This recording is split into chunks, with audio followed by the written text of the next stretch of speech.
साथियों, जय हिंद, वंदे मातरम। स्वागत है आप सभी का सैनिक सुविधा पर। साथियों, आज आपके सामने मैं फिर से हाजिर हूँ एक नया वीडियो लेकर। तो आज के वीडियो में बात करूँगा OROP3 के बारे में।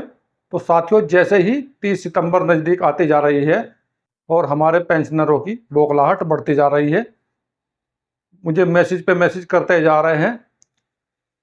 बहुत सारे पेंशनरों के मैसेज आ रहे हैं, सबके अलग अलग सवाल हैं। कई लोगों का तो ये कहना है कि उनका OROP का कोरिजेंडम PPO जारी नहीं हुआ है, उन्हें एरियर मिलेगा या नहीं मिलेगा, उन्हें इन चीज़ों का डर बना हुआ। तो इन सभी के बारे में आज के वीडियो में बात करूंगा, आप लोगों के कुछ सवालों के जवाब भी दूंगा। तो सैनिक भाइयों, इससे पहले मैं आप सभी के लोगों के सवालों के जवाब दूं, वीडियो में आगे चर्चा करूं, अगर आप सैनिक सुविधा चैनल से पहली बार जुड़े हैं, इसका हिस्सा नहीं है, इसका हिस्सा बनना चाहते हैं, तो सैनिक सुविधा चैनल को सब्सक्राइब कर ले और उसका बेल आइकन ऑन कर ले, ताकि आने वाले वीडियो की महत्वपूर्ण जानकारी आप सभी को मिल सके। तो चलिए सैनिक भाइयों, वीडियो शुरू करते हैं विस्तार से। तो सबसे पहले तो मैं आप लोगों को बता देता हूँ मेन पॉइंट वीडियो के, इसके बारे में आज मैं आपको जानकारी दूंगा। तो सबसे पहले तो सितंबर की पेंशन में जो 53% के हिसाब से जो DA में बढ़ोतरी होगी या नहीं होगी, इसके बारे में बात करूंगा।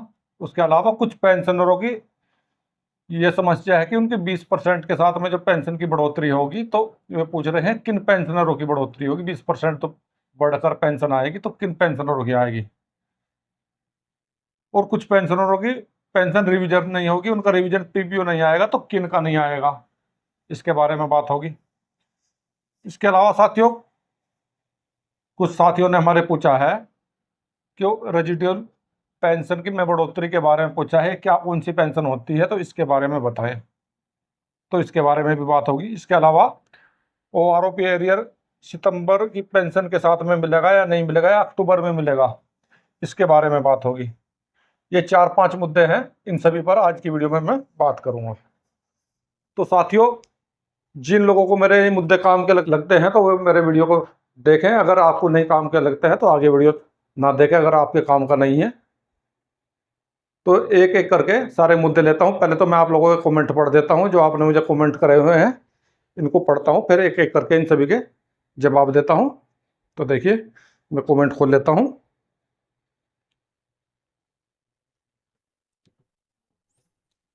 देखिए, पहला कमेंट आया है, इन्होंने लिखा है, सर इस बार पेंशन क्या 53% DA के साथ में आएगी।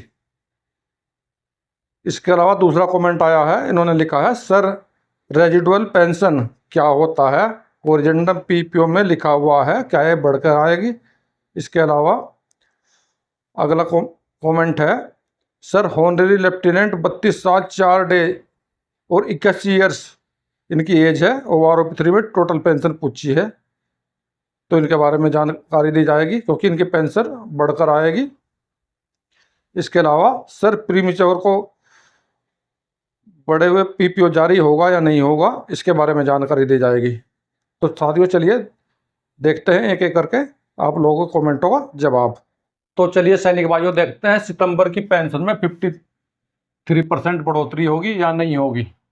तो साथियों, मैं आपको बता देना चाहता हूं, अभी तक कोई भी कैबिनेट अप्रूवल नहीं मिली है। 3% जो DA में बढ़ोतरी हुई है, 1 जुलाई से हमारे DA 53% हो गया है, लेकिन हो तो गया है, लेकिन उसको अभी कैबिनेट अप्रूवल नहीं मिली है, और अभी 1-2 दिन मिलने की उम्मीद भी नहीं है, क्योंकि आज 26 तारीख हो गई है, 27-28, तो बीच में संडे भी आ जाएगा। तो इस महीने मुझे नहीं लगता है कि आप लोगों का DA बढ़कर आएगा। जब तक आपकी कैबिनेट अप्रूवल नहीं होगी, तब तक आपका DA नहीं बढ़ेगा। और साथियों, अगर आपका DA 1 जुलाई से बढ़ेगा, तो आपको जुलाई का और अगस्त का, और अभी सितंबर चल रहा है, और उसके बाद अगर अक्टूबर में आया, तो आपको 3 महीने का एरियर दिया जाएगा। लेकिन अक्टूबर के महीने में कभी भी आपका बढ़ा हुआ DA 3 महीने का एरियर के साथ आ सकता है। तो सैनिक भाइयों, अभी देखें अगली खबर। कुछ पेंशनरों की पेंशन आएगी 20% वृद्धि के साथ में। तो साथियों, इसके बारे में देख लेते हैं। जैसे मैंने आप लोगों को एक कमेंट पढ़कर दिखाया था, जिसमें उन्होंने कमेंट किया हुआ था, होनररी लेफ्टिनेंट जिनकी क्वालिफाइंग सर्विस 32 ईयर्स है और एज इनकी 81 ईयर्स है। तो इन्होंने पूछा था कि इनके बेसिक पे कितना होगा, क्या बढ़कर भी आएगा। तो इनको अगर इनकी एज 81 ईयर्स है तो इनको 20% बढ़कर पेंशन मिलेगी। क्यों? क्योंकि सैनिक भाइयों 60 साल की उम्र के बाद में आप लोगों की पेंशन बढ़नी शुरू हो जाती है। 65 साल तक 5% बढ़कर मिलती है, 70 साल तक 10% बढ़कर मिलती है, और 76 साल तक 15% बढ़कर मिलती है, और 80 साल वालों को 20% बढ़कर मिलती है। तो इनकी एज 81 वर्ष है, तो ये 20% की बढ़ोतरी में आते हैं। तो इनकी पेंशन को किस प्रकार से निकालेंगे? देखिए, जैसे OROP की टेबल नंबर 7 के अनुसार होनरी लेफ्टिनेंट 32 ईयर्स वाला का जो बेसिक पे है वह है 42,625 रुपये। ये तो इनका बेसिक पे ले लेते हैं पहले हम, इस तरह इनका बेसिक पे। इसके अलावा 20%, इसका 20% निकाल लेते हैं। 42,625 का 20% हो जाएगा 8,525 रुपये, इसका 20% बेसिक पे। और इस 20% को दोनों को जोड़ लेंगे तो टोटल ये जोड़ने के बाद हो जाएगा आपका 51,150 रुपये। अब इस 51,150 रुपये पर जो आपका डियरनेस अलाउंस लगता है, यानी कि जो पेंशनर है उनको डियरनेस अलाउंस मिलता है, और जो नौकरी कर रहे हैं उनको DA मिलता है। तो डियरनेस अलाउंस अगर हम 50% के हिसाब से इनका निकाल लें तो ये बन जाता है इनका 25,575 रुपये। इतना डियरनेस अलाउंस इनका बन जाता है। तो डियरनेस अलाउंस और प्लस ये इनकी जो बेसिक पे बढ़ोतरी के साथ बनी है 51,150, दोनों को अगर जोड़ते हैं तो 76,725 रुपये इनकी टोटल पेंशन बन जाती है दोस्तों। इस तरह से इनकी 20% बढ़ोतरी के साथ में 76,725 पेंशन बन जाएगी। तो इस प्रकार से जिन लोगों की उम्र 60 साल से ज़्यादा है तो उन लोगों की पेंशन में बढ़ोतरी उसी हिसाब से होगी। अगर उनकी OROP 3 में बढ़ोतरी हो रही है तो उनकी 5%, अगर उनकी 65 साल के हैं तो 5% बढ़ोतरी उसी हिसाब से उनकी बेसिक पेंशन में करके दी जाएगी। अगर 70 साल के हैं तो 10% करके दी जाएगी, 75 के हैं तो 15%, और 80 के हैं तो 20%, और 85 के हैं तो 25%, और 90 के हैं तो 30%, और 95 के हैं तो 35%, और पूरे 100 साल के होने पर आपकी पेंशन डबल कर दी जाती है। बिल्कुल, ये तो था बढ़ोतरी का रूल। अभी देखें नेक्स्ट पॉइंट। कुछ पेंशनरों को नहीं जारी होंगे रिवीजन PPO। तो कौन कौन से पेंशनर है दोस्तों ये जिनको रिवीजन PPO नहीं जारी होंगे? एक तो सैनिक भाई वो पेंशनर हैं जिन लोगों की पेंशन नहीं बढ़ेगी इसमें। जैसे कि हमारे कुछ रैंक हैं, जैसे हमारे X ग्रुप के बहुत सारे रैंक हैं, उनकी पेंशन इस बार नहीं बढ़ी है। इसके अलावा हमारा कुछ और रैंक है, सूबेदार की कुछ क्वालिफाइंग सर्विस ऐसी हैं जिनकी पेंशन नहीं बढ़ी है, और होनरेरी कैप्टन है उसकी भी कई क्वालिफाइंग सर्विस की पेंशन नहीं बढ़ी है। तो जिनकी पेंशन OROP 3 में नहीं बढ़ी है उनके कोरिजेंडम PPO जारी नहीं होंगे, और ना ही उनको कोई एरियर मिलेगा। और इसके अलावा जो भी पेंशनर हमारे 1 जुलाई 2014 के बाद में प्रीमेच्योर आए हैं उनकी भी पेंशन में बढ़ोतरी नहीं होगी, और ना ही कोई उनका कोरिजेंडम PPO आएगा, ना ही कोई उनका रिवीजन होगा। अभी चलते हैं नेक्स्ट पॉइंट की तरफ।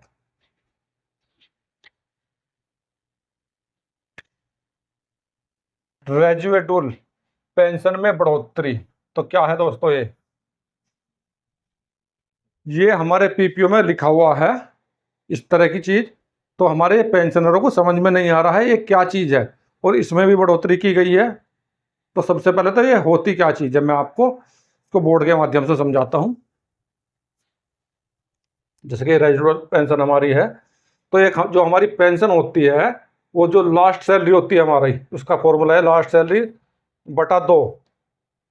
और लास्ट सैलरी में क्या होता है, आपका बेसिक पे प्लस आपकी MSP, आपकी क्लास पे और आपकी ग्रुप पे बटा 2, इस तरह से होती है। मैंने अगर मानना है, मैं अपनी तरफ से मान रहा हूँ, अगर आपकी बेसिक पेंशन 45,000 है यहाँ पर लास्ट सैलरी की, और आपका बेसिक पे 5200, और आपका MSP 5200 है, और आपकी क्लास पे 300 है, और आपका यहाँ पर जो है ग्रुप पे है वो जितनी भी है, लेकिन मैंने यहाँ पर कोई ग्रुप पे नहीं लगाई है, बटा 2। तो इन सभी को जोड़ने के बाद और 2 से भाग करने के बाद आपकी टोटल पेंशन बन जाती है 25,250 रुपये।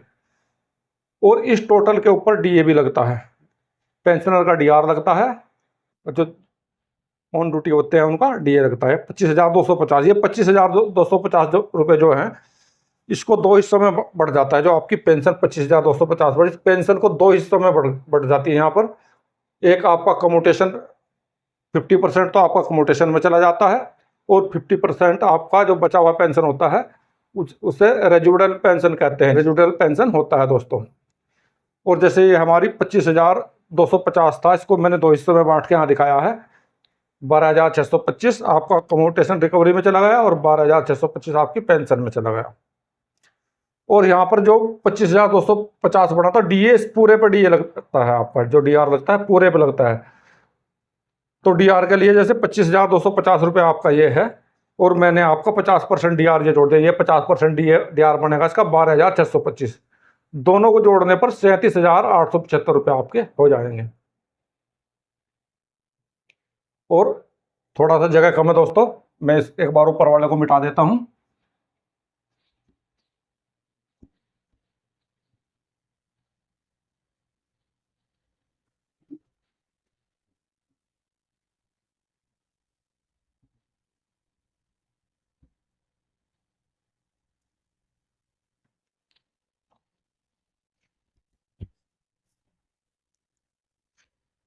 ये टोटल आपकी पेंशन बन गई 37,875 रुपये दोस्तों, डीए सहित 37,875। अब इसमें से हम कम्यूटेशन को माइनस कर देते हैं, यानी कि 37,875 माइनस कम्यूटेशन जो था हमारा। यहाँ पे देखिए दोस्तों, ये 12,625 रुपये कम्यूटेशन था, तो इसमें से 12,625 मैं माइनस कर देता हूँ। तो टोटल कितना बच जाएगा यहाँ पे दोस्तों? ये बच जाएगा आपका 25,650। ये आपकी टोटल नेट पेंशन हो जाएगी दोस्तों, नेट पेंशन।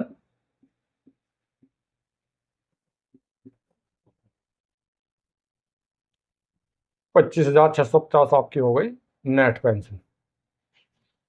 तो टोटल, तो दोस्तों अभी आप समझ गए होंगे रेजिडुअल पेंशन किसे कहते हैं। यानी कि दोस्तों हमारी पेंशन का जो बेसिक पे बनता है उसको 2 हिस्सों में बांट दिया जाता है।